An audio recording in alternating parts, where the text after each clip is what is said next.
When we go through divorce, financial stress is real because there's so many pieces we need to figure out, but also what to do without investments. What about insurance and tax planning? It can be really overwhelming. That's why today we have Carlton Benjamin to talk about everything finances during and post divorce. Welcome to Untying the Knot, your go to podcast for all things divorce.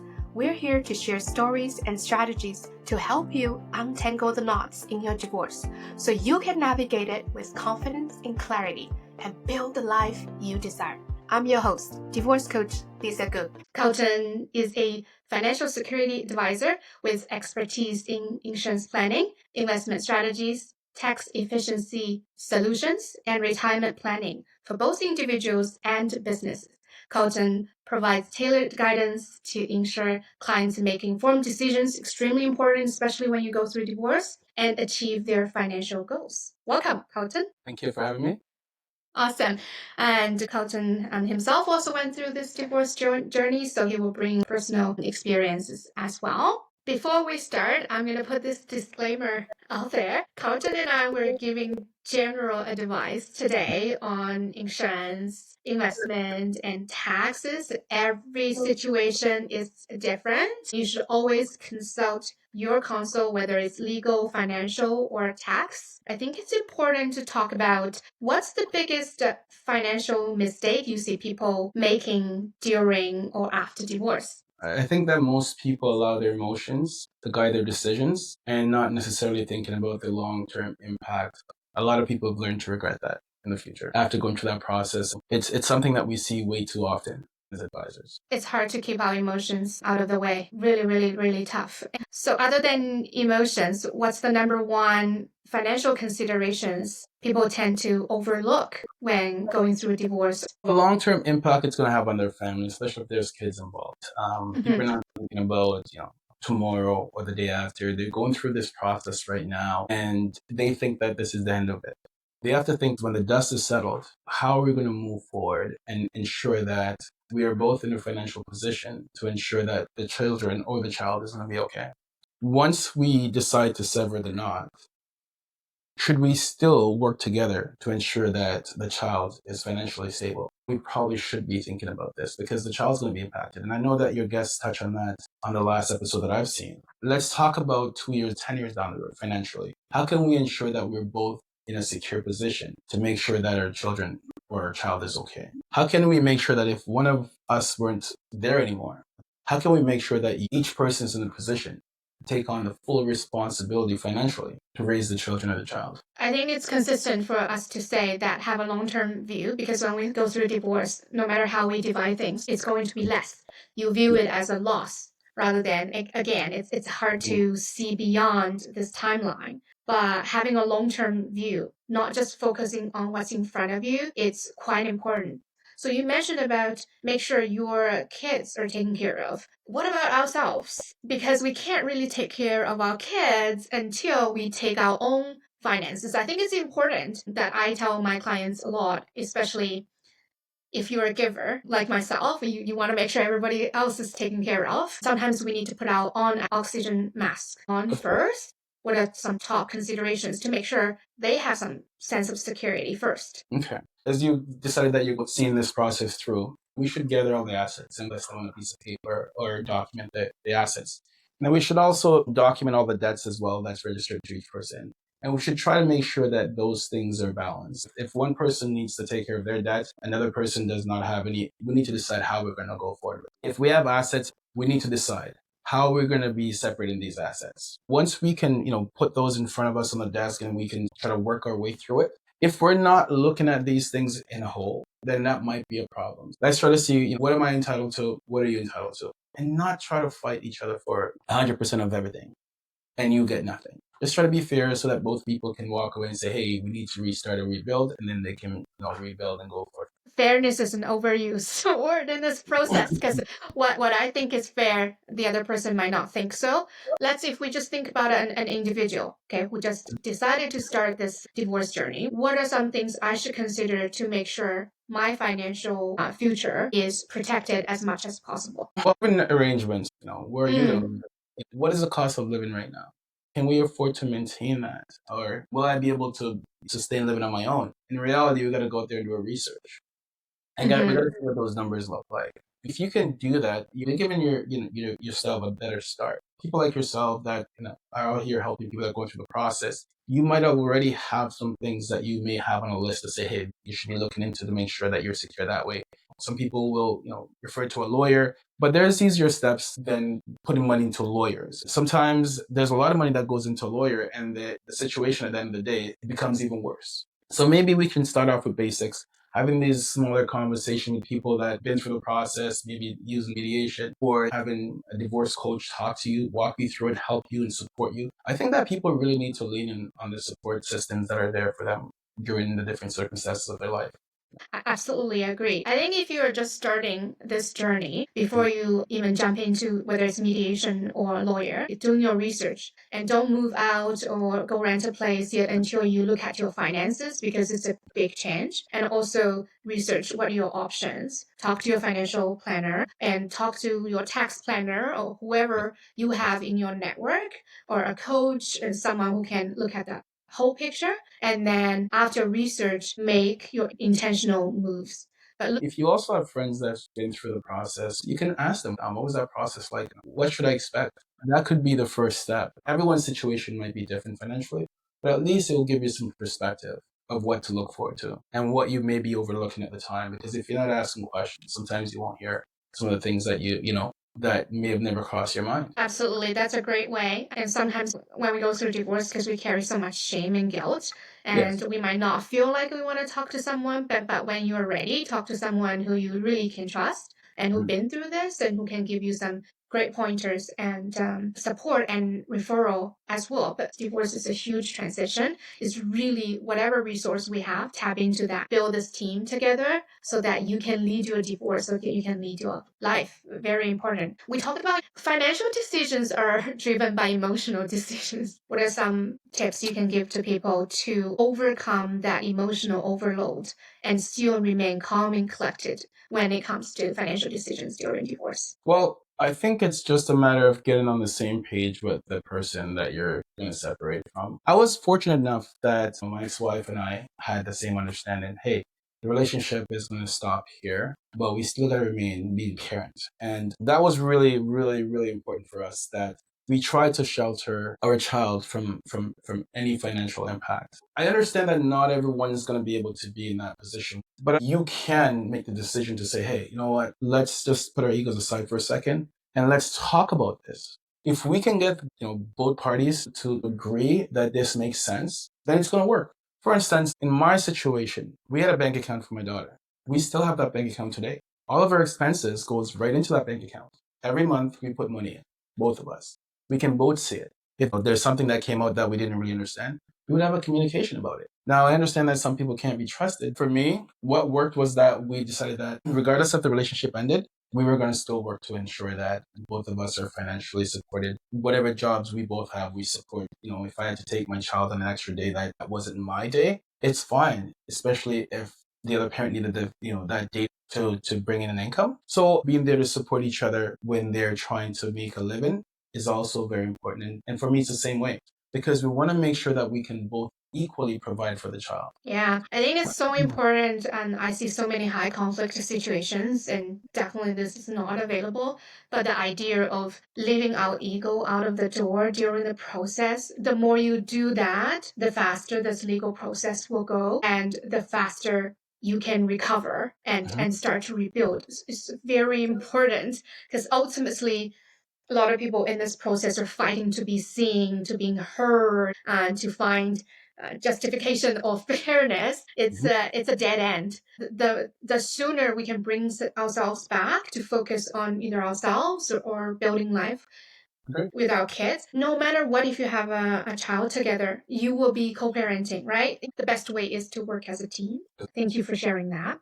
Speaking of which, we're going to dive into some specifics. Why is life insurance an important consideration during divorce? Because it's a piece that lawyers would ask you to put in a separation agreement. When you go through a divorce, Should someone look into modifying an existing policy or getting a new one? So let's just go back before when we have a family. It's important that every family has life insurance. Why? Because we can all die, right? And the life insurance policy is basically saying, I made sure that, I could leave $10 million, $5 million, 1 million, 500,000. It doesn't matter.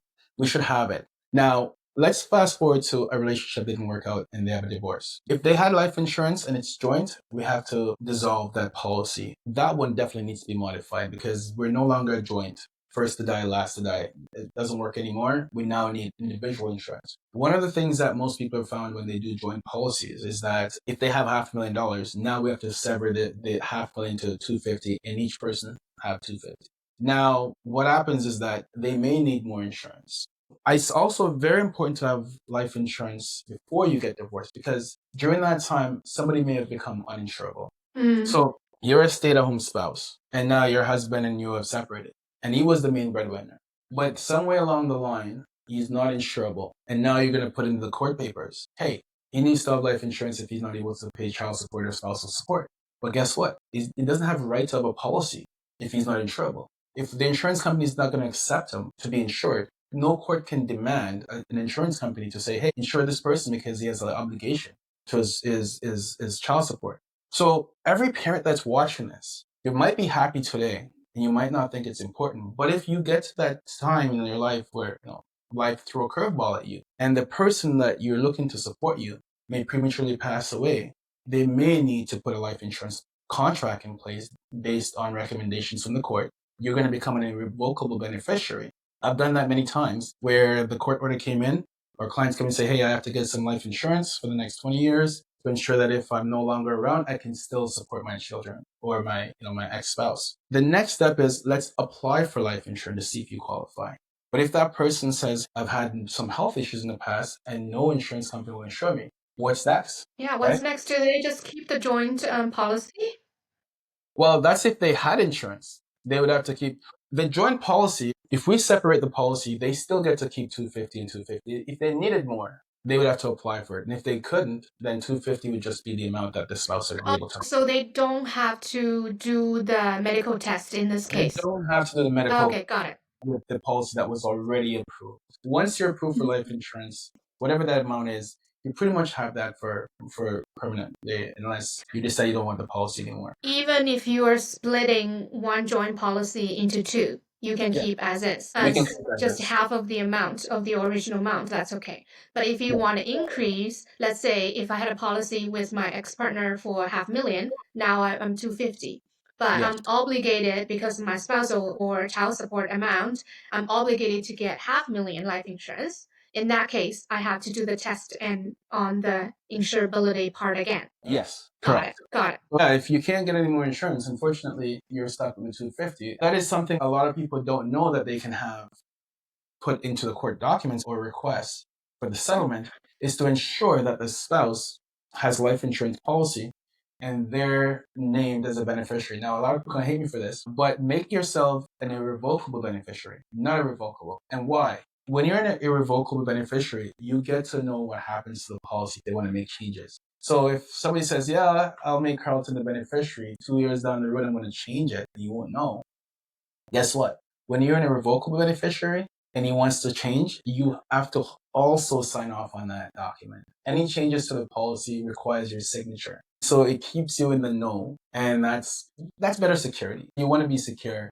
Yeah, it's extremely important if you can agree with your ex-partner, especially you are the receiver of spousal or child support, to guarantee that if anything happens, that you're the irrevocable beneficiary so that you will be informed at the first moment when anything changes because these things do happen. My lawyer shared a case with me that their ex-spouse canceled the policy without the other spouse knowing, and then that person passed away. The other spouse had two relatively young children to raise. In this case, you can go after your ex-spouse estate.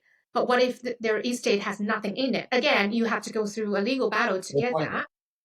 However, in some cases, in my case, my ex-spouse was adamant about not adding me as a irrevocable beneficiary.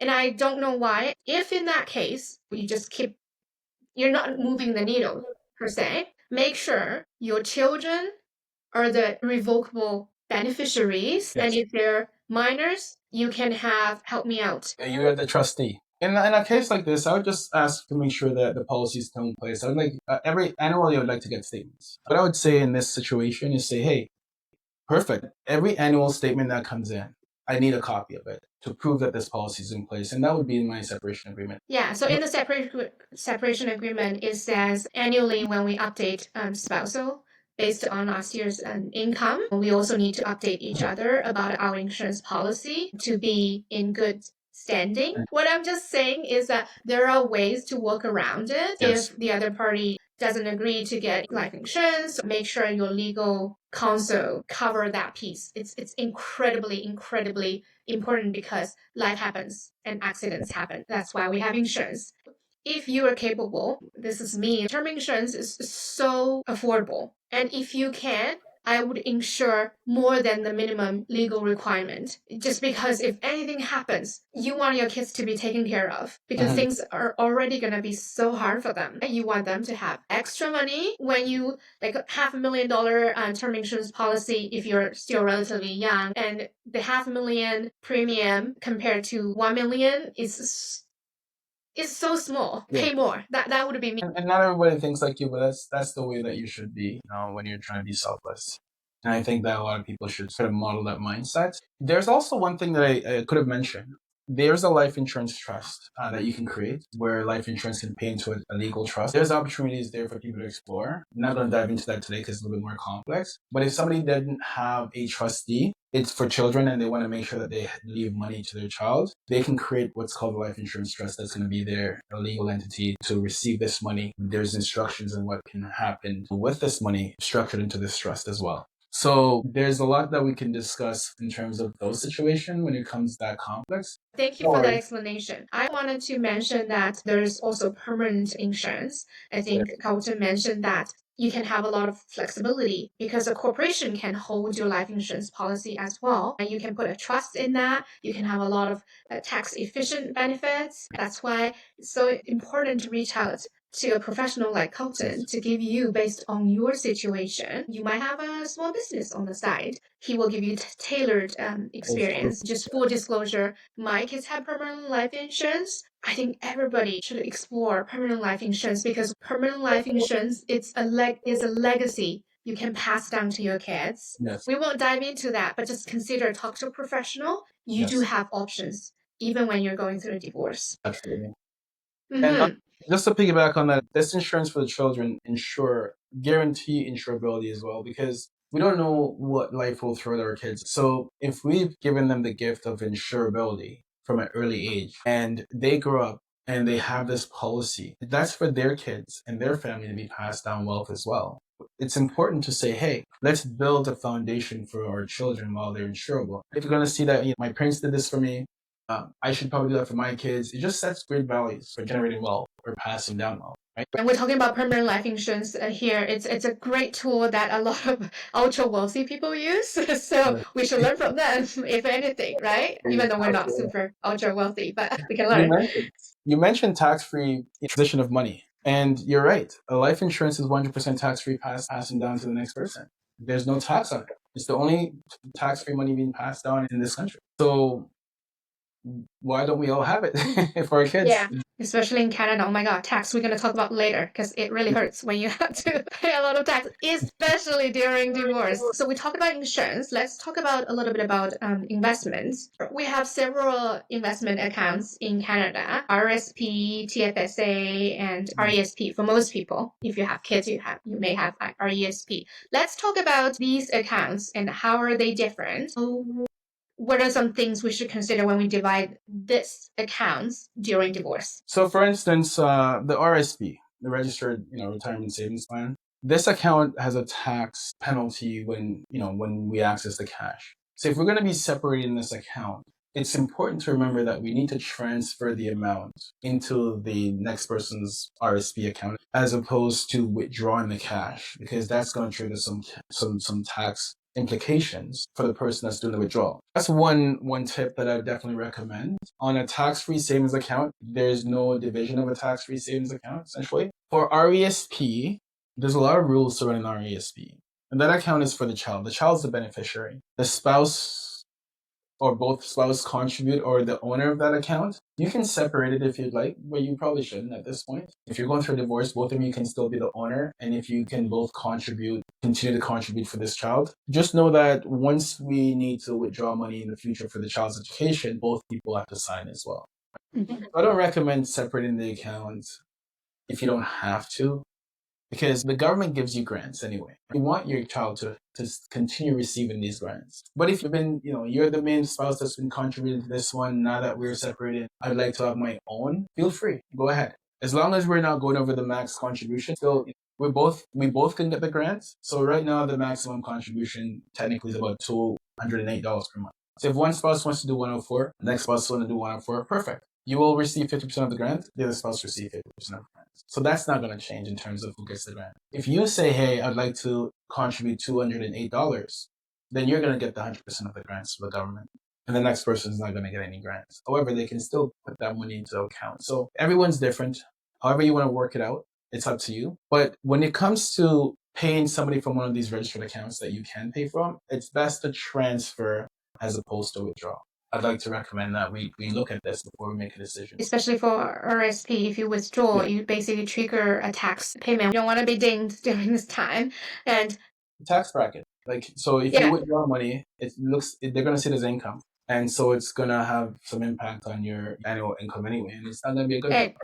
And it's gonna impact your spousal or child support payment as well because it's based on your total income. So I want to bring some of my insights here. RRSP. So when you calculate your total family asset, your RRSP usually should be considered after tax, right? It's usually 70% of the value.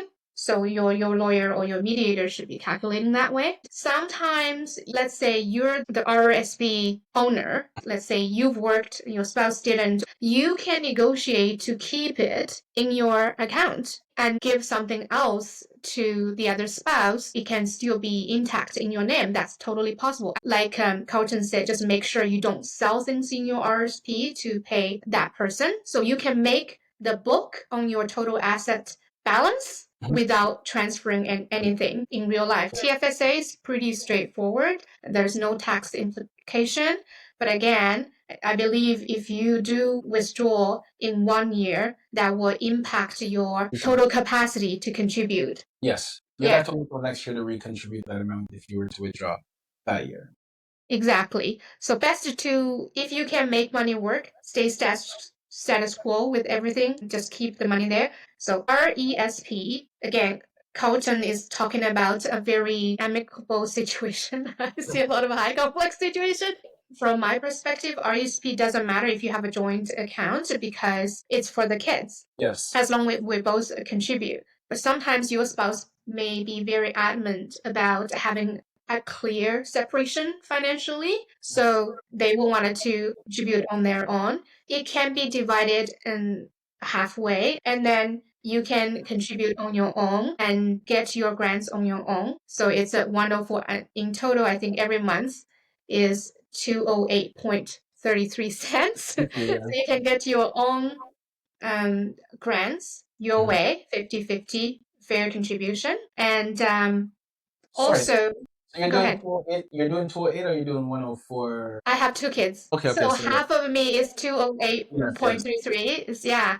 I think having an REFC is so important. If you don't have one, you should definitely open for your kids because no matter how tough your financial situation is, saving $200 is really not hard, but it has a huge effect for your kids when they go to college, if they do. And if they don't, you can still take this money back, but not the growth or the grants from the government, but you can still use this money. Another thing I want to make sure your legal team covers it is how you and your ex-spouse and the kids will pay for their college. Because your RESP at 10 years later, if your kids are 8 or something, is not going to be enough to cover everything. So make sure in your separation agreement, it clearly defines maybe your ex pays 1/3, you pay 1/3, tapping to the RESP, and then your kids, when they work, make them save some money, they will pay 1/3 so that we can pull this together. Yeah. Make sure you clearly define that in the separation agreement, because your kids may be 5 now. 13 years later, you do not want your ex not to cover that, have any kind of disagreement. Yes. Better just do it now. And just to piggyback on that, you mentioned the funding part of the investments. I've also encouraged people, when someone wants to buy the kids birthday gifts and they say, hey, Carlton, what to buy? It's really easy to say, hey, what, I have an RESP account. I would be happy if you can contribute instead of buying a toy. Or they can resell toys that these kids play with 2 times anyway. Now they don't need it anymore. We can sell them on Marketplace, GG. There's different platforms they can sell these toys on. Clothing. Kids grow out of these clothes really fast. One day they fit, the next day they don't. I've encouraged lots of parents, and lots of parents have done it. They say, yeah, we will sell their clothes on Marketplace, and we'll take this money, we'll dump it into an RESP. We'll pull grants and we'll invest aggressively because we know we want to take advantage of all the growth we can get over the next long-term goal. And so there's ways around saying, hey, I got to come up out of pocket for this money. There's people that's giving you stuff all the time, every birthday, every Christmas. Let's leverage some of those monies to grow our kids' education fund. So I just wanted to touch on that, saying it's easy to fund it. I love that. I think it's so important, especially as a single parent, to be flexible and resourceful. Whatever works at the time, make sure you tap into those strategies during this time. And frugality is always the way to go. It doesn't mean you have to starve yourself. You just have to do whatever you have to do to make this work. And again, like Carlton said, have a long-term view. Yes. What's happening now doesn't mean it's going to continue like that down the road. We talked about insurance. We talked about different investment vehicles. What about pension? I know pension is so rare now, but still, some people may work in the government. What's it called? OMERS in yes. Ontario. Yeah. And other retirement assets. We have LIRA. And when people get a little bit older, we have OAS. So how do we approach these during divorce? And are they different? So with the old age security, that's something individualized. That's not going to be split in through a divorce. However, the pension, the OMER pensions, it can be divided with legal, settlements. They would just have to transfer part of that pension over into, we've had cases before where, our clients have come in and said, hey, I was a stay-at-home mom for a very long time. My spouse has a pension and he's going to transfer it. Can we create an account? So we created a locked-in retirement account and have it ready, and then we do a transfer of the division, the amount that they were supposed to get, and it comes over. We have also seen LIRAs as well in the regulations. In the Ontario regulation for LIRAs, you can split. You can have access to the money in a separation. Those accounts should always be brought up when we're doing our asset divisions, because if you're entitled, and it's something that we can definitely transfer over to a spousal account. Yeah, LIRA stands for locked in retirement account. Yes. Awesome. So when we have any pension or a DCPP, DPSP, those type of accounts, the way they will be structured in a pension setting or employer contribution settings, those ones are usually structured in a way that they have to be locked into a locked-in retirement account whenever it comes out of the group retirement settings or the pension settings. So, okay, what does that mean, locked in? That, let's say, okay, if my ex had 300,000 in OMARS, for example, and those are accumulated after our marriage. So when we divorce, I'm entitled to 150,000. How do we process that? So you will, if I come to you as my financial advisor, so you will be creating a new retirement account from this 150 OMARS, but yes, locked in. What does that mean? That I cannot access it until what time? You can't access this money until you're in retirement. Or there's some occasions that you can access this money. Like if financial hardship is one of those, so you have to demonstrate that you have some hardship. When you get to age 55, you may have access to 50% of the money, but there's penalties. So these locked-in accounts are usually government regulated, where you should have access to this money until retirement. But there's some circumstances where you can have access, and divorce is one of them. If you're going through a divorce and you have money in a pension, you can, without penalty, access this pension to transfer some of the portion that you've settled in your divorce over to the spouse. So it's penalty free. Yes, they can move this money free as well. That's good to know. But as a receiving spouse, I won't be tapping into it due to the government regulations. Yes, you won't be able Okay. to access this money. You can only access this money if there's financial hardship. One other in Ontario here, a long-term retirement account you can access if you're late on your rent or mortgage or in default of a mortgage, and they say, okay, prove it. You got to send in these statements saying that you're late. Your rent. You may have gotten some notice from your landlord. You can submit these, and they're able to access some of that money just to cover those defaults. Awesome. That's great information. I didn't know that. Great. We don't recommend it. We don't recommend you touching it.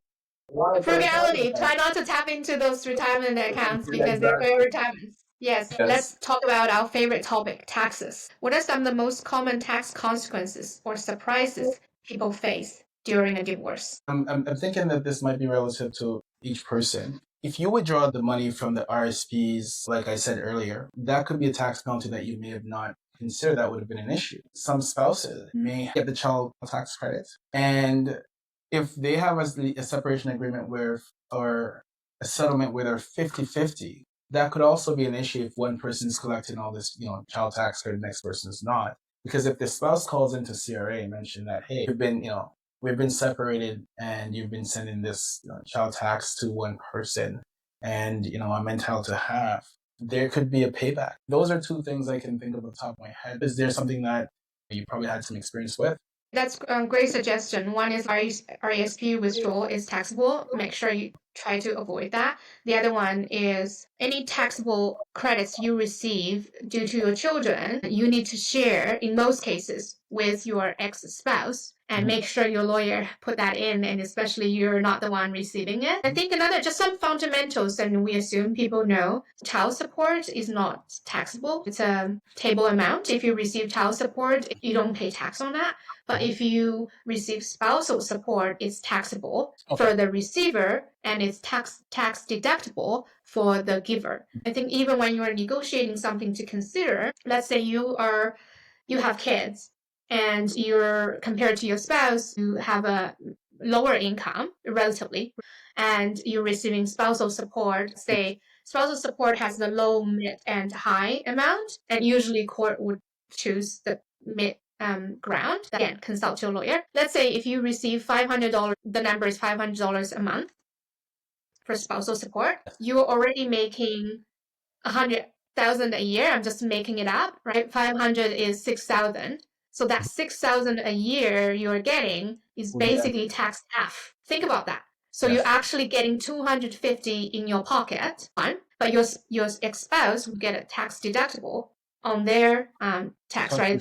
If you have the majority custody, spousal support will consider your total income. That would also reduce the child benefit you're receiving. So just consider that it's a huge difference. I always say divorce negotiation is, let's say there are 8 pieces on this pie, right? Spousal support is one, spousal support is one. If you have other pieces like assets, houses, investment, rental properties, and every other pieces, is this really worth fighting for this $500 a month spousal support when you're only getting 200 actually in your pocket and other implications? Just something to think about. Yeah, no, that's right. Do the calculation, see the benefits, the pros and the cons. I must say, it's interesting because they do see the spousal support as an income. So this money is going to get added on to your income and perhaps push you into another tax bracket. If your income is low and you're still going to be taxed even when you add this to your income, it might be worth it at that point. But if you're a very high income earner anyway, it's just going to make you pay more taxes. Definitely, you want to talk to your accountant and see which is the best course of action. Yeah, is it worth fighting for? Because spousal support is not like child support, which is so straightforward, right? Spousal support, it has a lot of gray. So there is no straightforward, and some people fight over this for years. And if you're spending 30,000 legal fees on it, is it worth it? You just have to think about very strategic. Another thing is myself experienced, if you do have investment properties or other investments, stocks and everything, when you sell, again, you have to pay tax. And let's say you have your matrimonial home, but you and your spouse owns an investment property. However you arrange it, whether you sell that property, it will trigger capital gain, which can be really big. And let's say if you bought the house at $500,000, now it's selling for $1 million, you're paying 500,000 capital gain tax on top of your income, that can be huge.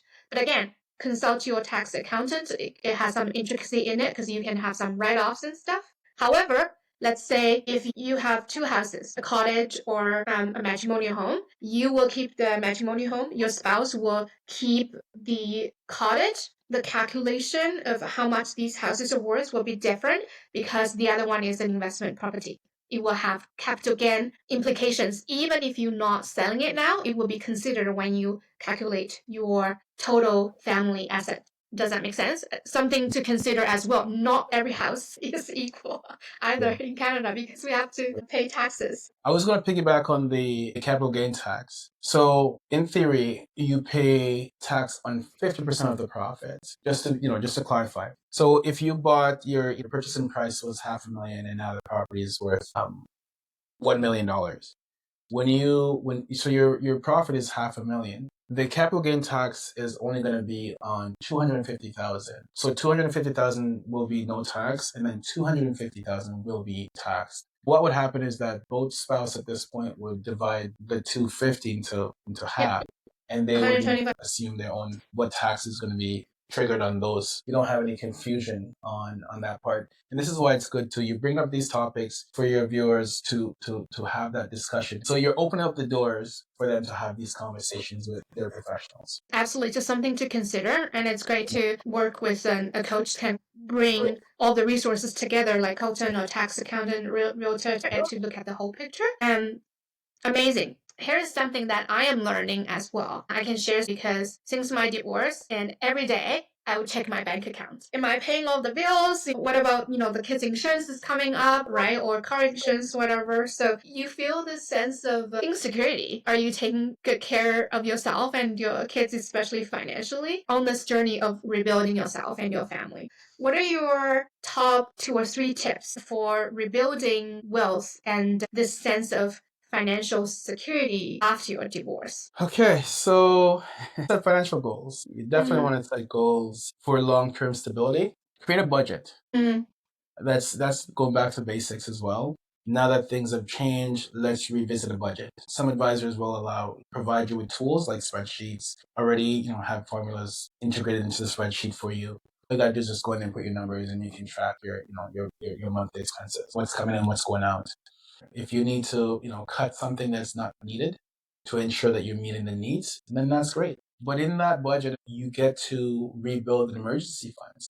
In our budgets that we create for our clients, we have an investment section, savings and investments. We have a section there where there's an emergency account, and you're going to allocate $150 per month or per week into these accounts. But it's in your budget. There's also a section for your liabilities. If you have car payments, what does that look like per month? And so all of this can go on a spreadsheet where it's organized. It's in one place. You can look at this, and then you can see, based on the inflow of cash that I get on a monthly basis, where do I stand when I input all these numbers on a monthly basis? Am I in the green still, or am I in the red now? Am I coming out in the minus? And if you're coming out in the minus, then we need to start looking at where can we make some changes. In that case, look at what you're paying on a monthly basis. Could that be lowered?